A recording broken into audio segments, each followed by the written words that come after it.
Hello, ayan for today's video is magre-repa tayo and magpo-propagate ng ating bonsai. Ayan. Ito yung pinaka mother plant. Then this one, itong malaki is propa ko lang yan. Babies na to. Ito yung kauna-unahang babies pero kita nyo, sobrang laki niya. Sobrang laki, mas malaki pa sa mother plant. Then itong mga babies na to is ihihiwalay ko na. Kawawa naman kasi mother plant. So, kita nyo, itong hiniwalay ko is mas malaki pa sa mother plant. Then, may ipapakita ko sa inyo. Itong mother plant na to is naputulan siya. Ayan. Naputol. Ito. Then, may isa pang naputol yan. Tumubo na lang itong mga ito. Yan, tumubo na lang yan. And, papakita ko sa inyo yung nangyari. So, ayan, paano ba to? Ito yung naputol. Ayan, kita nyo. Ang daming damo, char. Kita nyo, may babies na tumubo. May babies ulit. Ayan siya. May babies ulit siyang tumubo. Itinusok ko, ang ginawa ko, tinanggal ko yung mga babies na yan.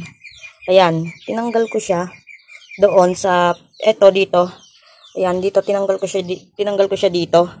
Tapos, itinusok ko ulit. Ayan, nagka-babies ulit.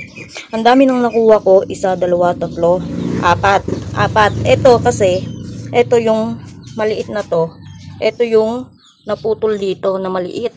Ayan, maliit lang siya. Then, tinusok ko. Ayan, nagka-ano din. Nagka-baby din. So, ito, hiniwalay ko ulit. At ayan, may babies naman siya. Ganun pala. Pwede mong tanggalin yung mga babies niya. Tapos, itanim mo ng separate at magkakaroon ulit siya ng babies. Yan o, meron na ulit siya. Yan, pinakita ko lang sa inyo. Ang galing. So, ayan, ang dami nating propagation ng bonsai. Ang galing, ano, nakabukas sila sa una. Ayan, nilipat ko lang dito. Mga babies niya. Ang dami. So, tinitingnan ko kung ililipat ko ito. Ayan, pinag-iisipan ko. Na ano yung pots, nung binuhat ko, ayan, natuluyan na nating ilipat. Kasi gato na yung ano ulan araw. Ayan, naging ganyan. So, ilipat na natin. Kawawa naman itong pots na to. So, pwede po siyang taniman. Pwede po siyang taniman. Ayan o. Ayan, magsimula na tayong mag-lipat. And, tatanggalin muna natin yung mga babies na to. Ayan, tingnan nyo naman to, napakalaki. Basa, kasi araw-araw mulan, umaambon nga ngayon. Today is July 4. Ayan, umuulan pa rin. Tanggalin na natin ito. Wala, grabe. Ayaw matanggal. Ayaw matanggal ah. Grabe naman. Wala. Saan natin itong tanggalin? Ay, grabe na din yung roots niya. So, ayan, i-separate lang natin. Iwanan lang natin. Yan, 1, 2. Nakikita nyo ba? Ito, 3. And then ito, mas malaki. 4 yung nakuha natin. So, sira na itong pots. Sira na yung pots. Then, may extra pa naman ako. Dito ko siya ilalagay. Yung pinaka mother plant.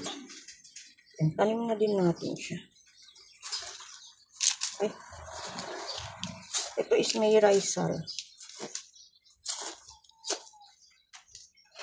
Yan, para magbigay ulit siya ng babies.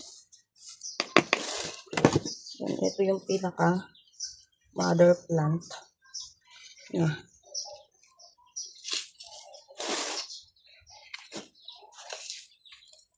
Basa.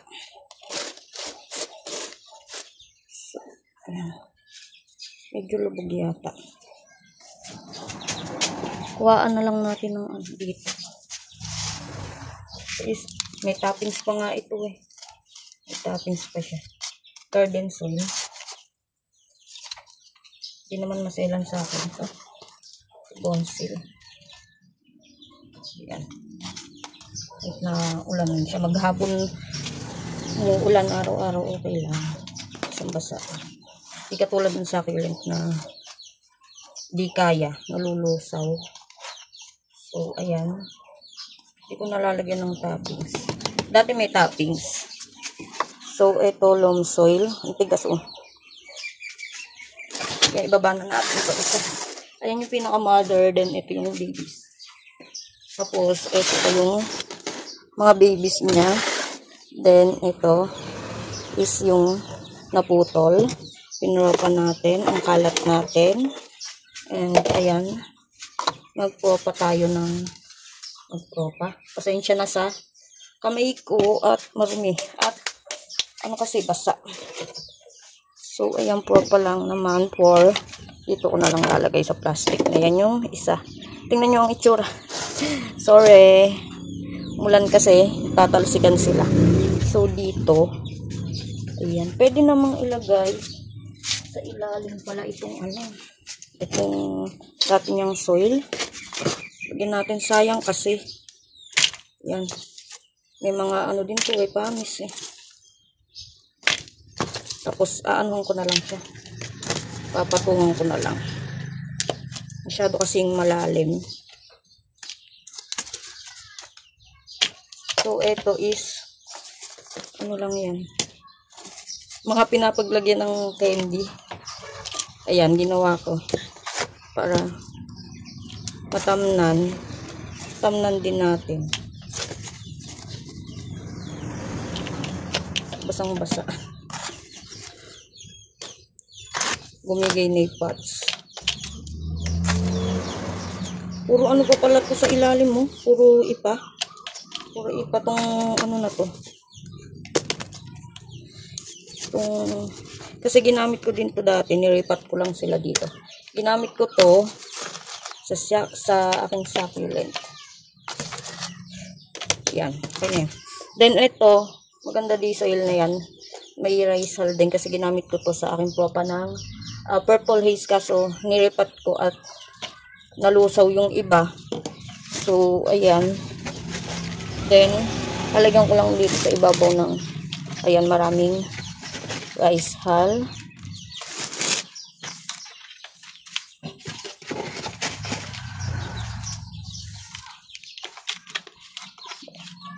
Ang dami na. Ayan. Pipiliin ko yung mas malaki. So, ayan. Upitin kaya natin. Masyadong mahaba yung roots niya. Upitin na natin. So, ayan. Asa na ba yung aking gamit? Ayan. Ito na lang. Lumang-luma na itong aking gamit na to. Ayan.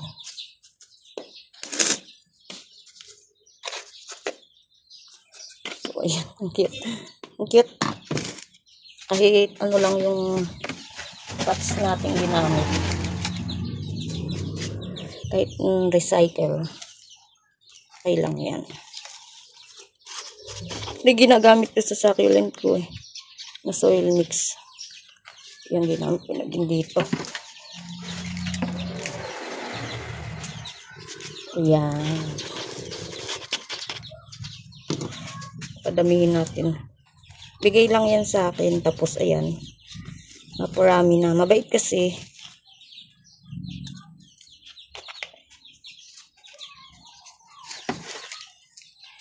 So, ang dami ko ng bonsil.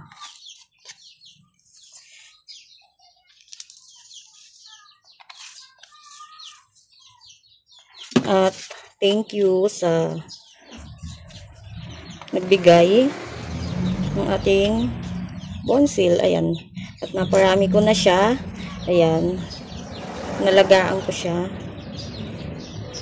So, ayan. Kaya naparami natin. Mabait din naman kasi. And then, ayan dito. Maliit lang naman. Sa maliit.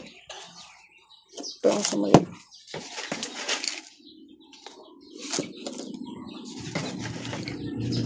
Meron pa akong isa, tinanim ko sa may, ano, tinanim ko na siya sa lupa talaga. Kumuha din ako propa. Tapos, ayun, tinanim ko sa lupa.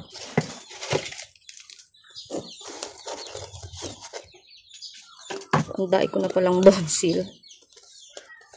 Pwede na tayong soon, magbenta.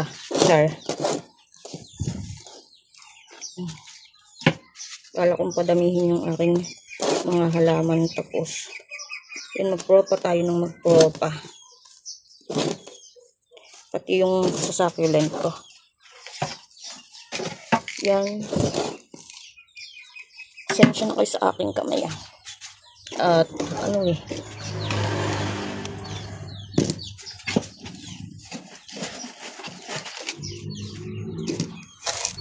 maglagay na tayo ng maglagay. Maglalagay lang ako ng soil sa mga sapatos. So, ayan, naglagay ako. Haba naman ng roots na to.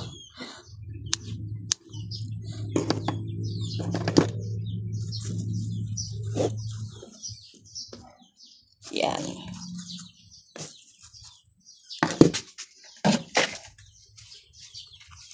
Nung isang araw, may pumunta dito. Nagtatanong kung nagbebenta ako. Sabi ko hindi, at pinaparami ko pa. Pati sa aking mga succulent. Ayun, doon nagtanong. And pinaparami ko pa. Sabi ko pinaparami ko pa. Need pang magparami para makapagbenta. And ayun, sabi ko hindi pa ako nagbebenta.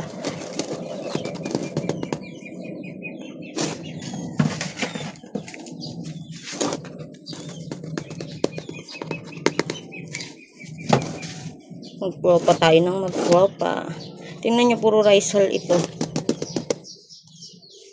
Yan yung gamit ko sa succulent. Wala naman kasi kung ibang soil.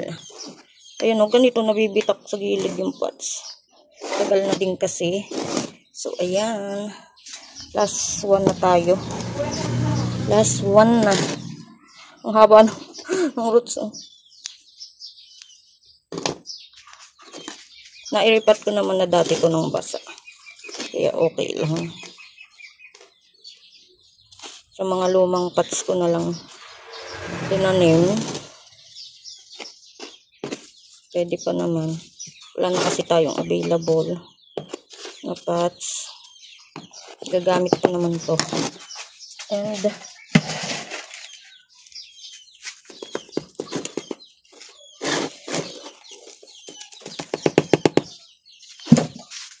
araw-araw ulan. Hindi ako makapag-cut sa succulent. So, ayan, ang bait-bait na tong bonsil. May bar na to kaso mas pricey siya. So, ayan, ito naman is bigay lang sa akin. Nakakatuwa kasi naparami ko na siya. And ayan, ganito lang yung itsura niya nung binigay sa akin niya. Ganyan. Ayan, ganitong propa. Then, ayun, tapos na tayo. Ay, lipat na natin. Tingnan nyo. Nakakatuwa. Ang dami. Ang dami. Propa. Sana maging ganito din siya. Kagaya ng, na to. Bonsil na to na, babies lang siya. Mas malaki pa siya sa mother plant. Ayan, ang dami ng pinagdaanan ng mother plant to. Ang dami ng pinagdaanan. And ayan, nakakatuwa naman. Noong una nalungkot ako kasi, di ba, naputol nga. Naglaro yung mga bata, tinamaan. So, itinusok ko. Ayun mga naputol. So, ayan na siya ngayon. Babies. Tapos, ayan ang propa natin. And ayun lang guys. Thank you for watching. Bye!